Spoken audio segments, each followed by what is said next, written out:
Madam Speaker, it is an honour to stand here this evening on the unceded territory of the Algonquin people.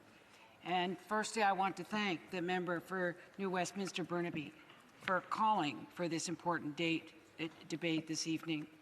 Il est important que nous puissions discuter des enjeux et des solutions possibles au sein de cette Assemblée, quelle que soit la ligne de parti.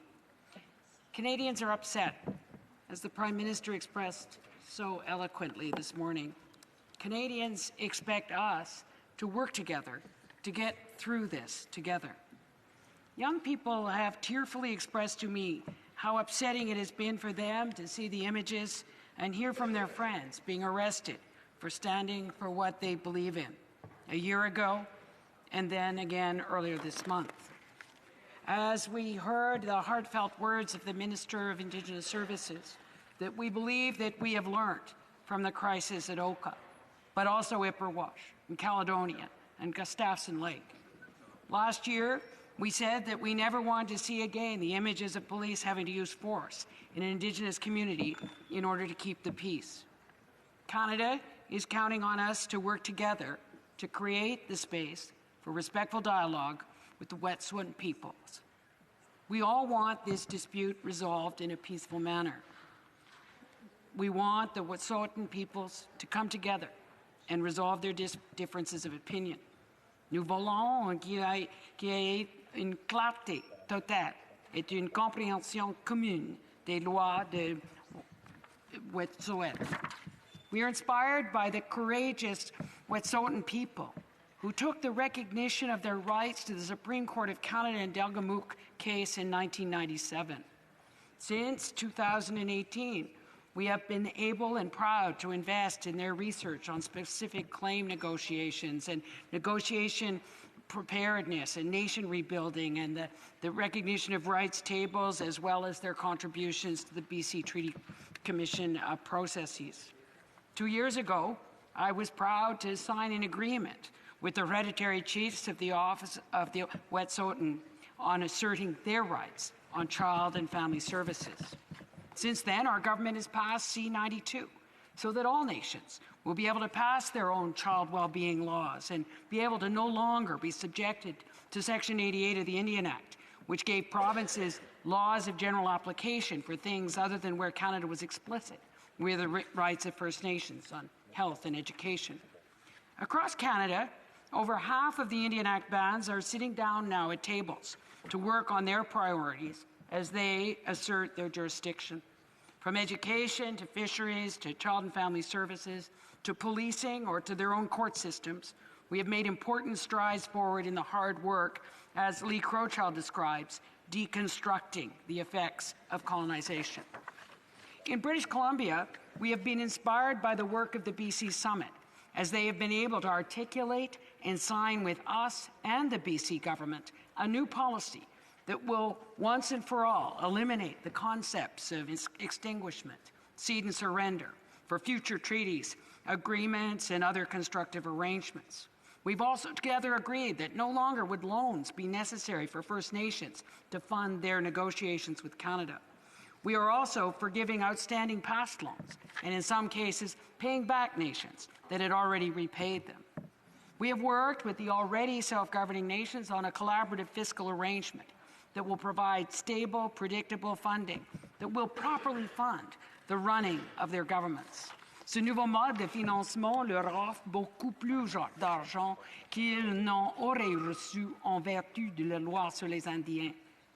The condition are right to move the relationship with First Nations, Inuit, and Métis to one based on the affirmation of rights, respect, cooperation, and partnership as written in the mandate letters of all ministers of this government.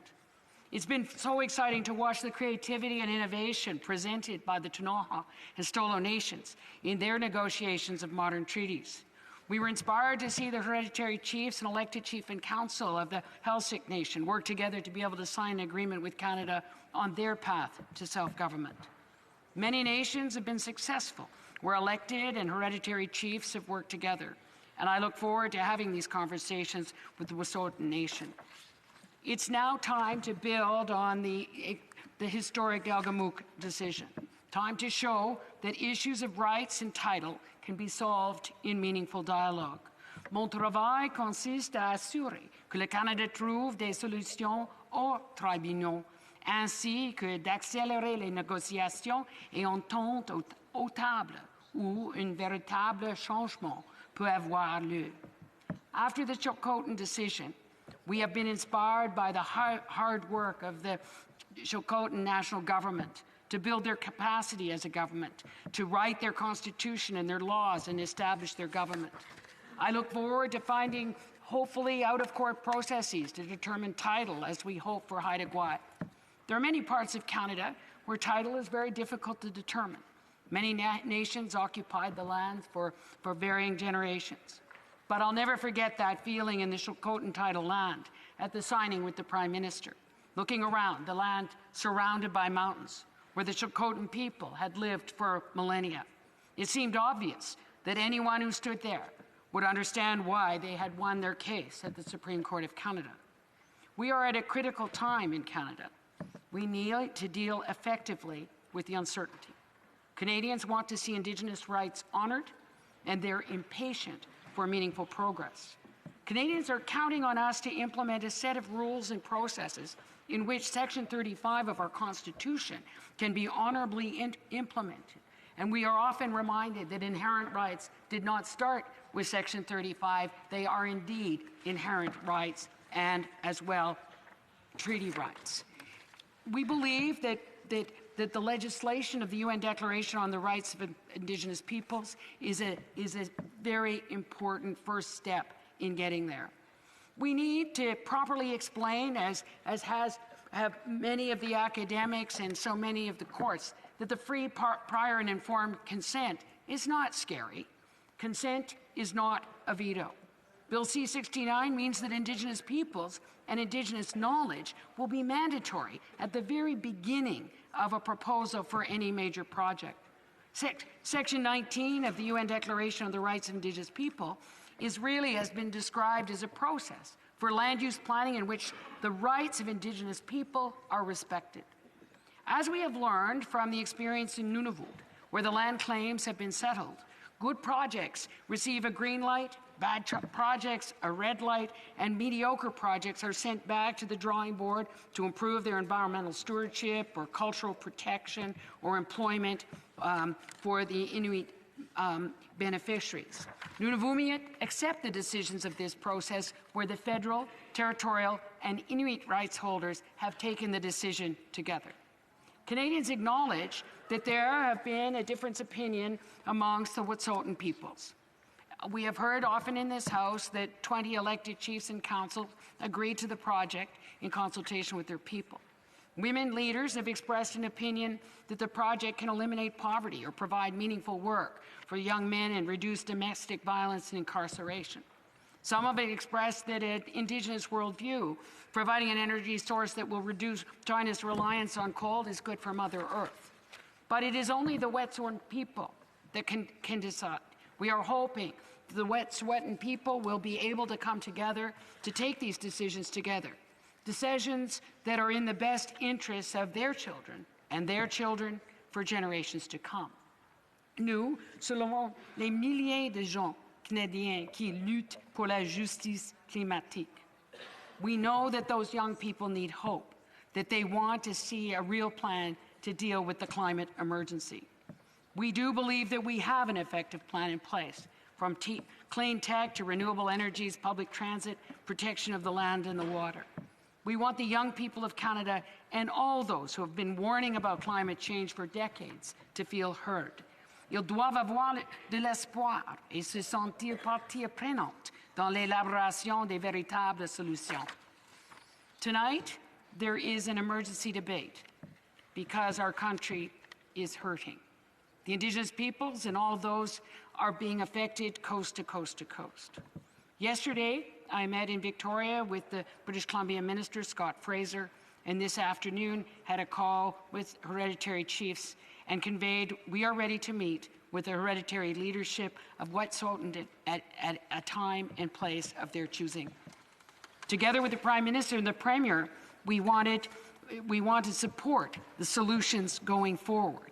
We want to address their short and long-term goals. We want to see the hope and hard work that resulted in the Delgamuukw decision of 1997 to be able to chart a new path for the Wet'suwet'en Nation in which there is unity and prosperity and a long-term plan for protecting their law, as Eugene Arcand says, law, land, air, water.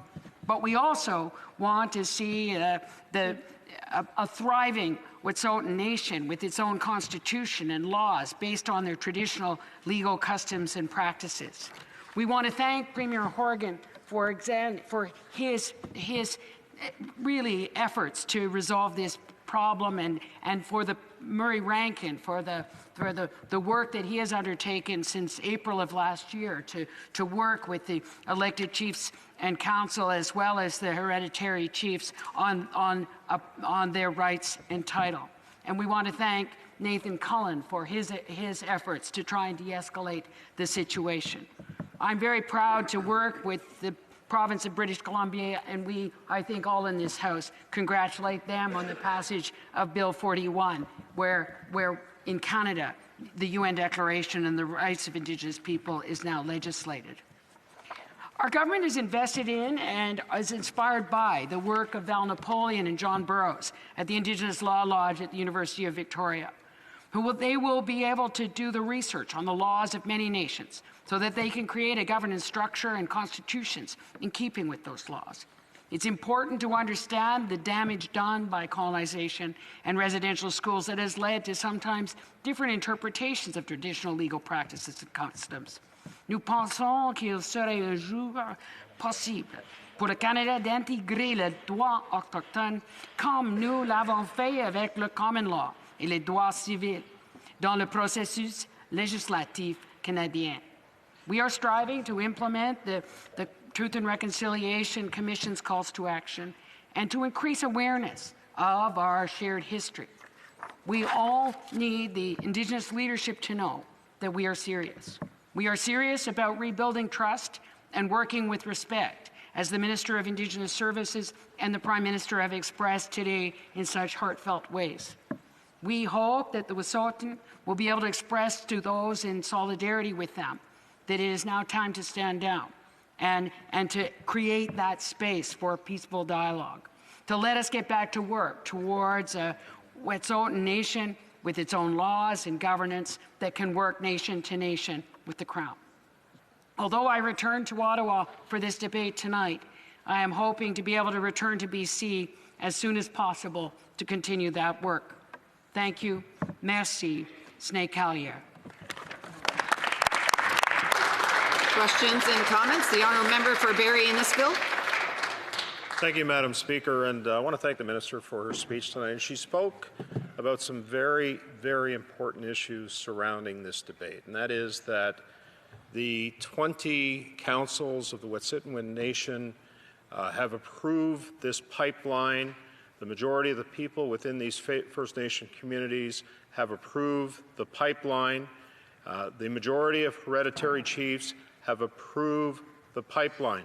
And they've done that, Madam Speaker, because of the prosperity that it can create. It speaks to the very issue of autonomy.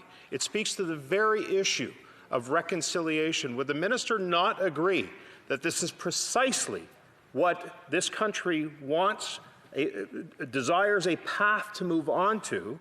And so would the Minister not also agree that the illegal blockades that are going on in this country, that are damaging the economy of this country, need to stop, and the issue of the Wet'suwet'en people need to be acknowledged and move forward, Madam Speaker? Thank you.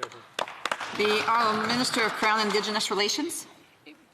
I thank the member for the question, and I think that again, it's a matter of us moving forward as a country, understanding that the custodians of the land and the stewardship of the land has been handed down by generations in traditional manners.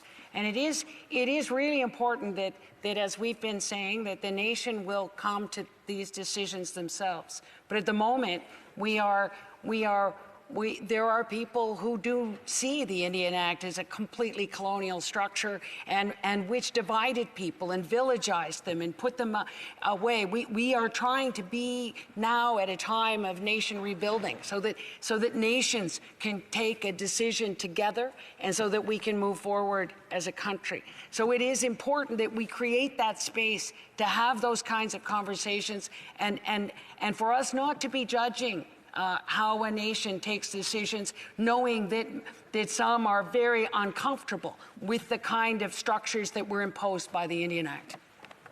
Questions and comments? The honourable member for Vancouver East.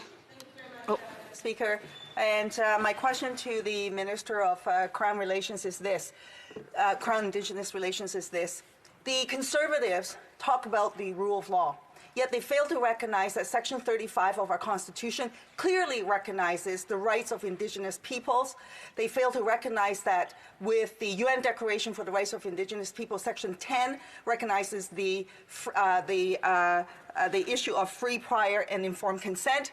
And they fail to recognize that with the Delgamuukw case, the highest court of this land, the Supreme Court of Canada, also recognizes Indigenous peoples and their rights. Now, if this government, the Liberal government, truly is committed to a new nation-to-nation relationship, will they bring to the table these principles that's enshrined in Section 35, that's enshrined in ONDRIP and Delgamuukw to the table and begin that negotiations? And to show a gesture of goodwill, will they be willing to call the RCMP to stand down, take the guns out of the land, and allow for negotiations to take place in a peaceful manner? The Honourable Minister. I thank the member for the question. I also thank the member and her former colleague Romeo Saganash for the very important work that he provided in terms of us providing his Bill 262 as a baseline as we go forward as a floor to be able to legislate the UN Declaration of the Rights of Indigenous People here in Canada as an example really for the world. This is an important time where all of these things come together. It is important that Delgamuukw that ascertain the rights of the people, that we have to move on in their search to have clarity on title. Those are conversations that we need to have together. But I think the member knows, as we've explained in this House many times, the Government of Canada cannot direct the RCMP. Our job is we can explain, as we are in this House tonight, and as your members have done, that the presence of the RCMP has been articulated as a problem for the hereditary chiefs and many of the members of that community. We have articulated that, and we want to work in any way to remove the obstacles to be able to get going forward as a country. You want to remind the Minister she should address her questions and comments to the Chair. Questions et commentaires. Questions and comments. L'honorable député d'Abitibi, Bay James, Nunavik, EU. Madame la Présidente, je m'adresse à la ministre Bennett. Actuellement, les négociations ne semblent pas trop faibles. Ils semblent faibles, c'est-à-dire parce que les chefs héréditaires ne rencontrent pas le fédéral tant que la GRC sera sur place. Donc, que fera le gouvernement libéral pour remédier à la situation et enfin réagir? L'honorable ministre. Merci, Madame la Présidente. C'est très important la question, mais comme j'avais dit, c'est très important de me souvenir que le gouvernement n'a pas le pouvoir de dicter à la gendarmerie le processus. C'est très important pour moi d'articuler les problèmes des citoyens, des chefs héréditaires, mais c'est très important pour moi de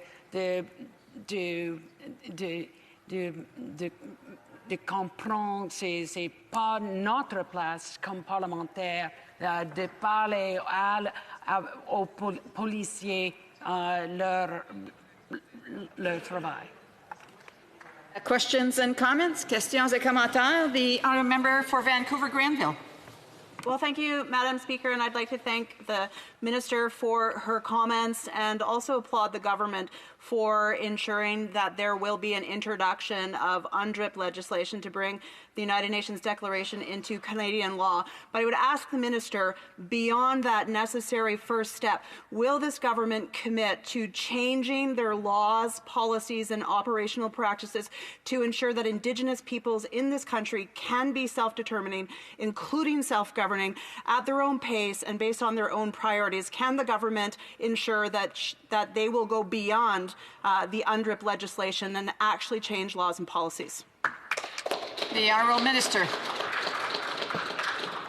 Thank you, Madam Speaker. And I thank the member for her question and for her leadership in that this has been extraordinarily important. And I think, as we have seen with the signing of the BC policy, that it is very clear that Canada has gone beyond what was expected, that for us to be able to articulate with the Government of British Columbia and the BC Summit of Indigenous Leaderships that there is a way forward that can be a model for the rest of the country. And we look forward, as all ministers in this House believe, that we do have to go beyond what is the base and be able to make sure that we get the obstacles to self-government and self-determination out of the way.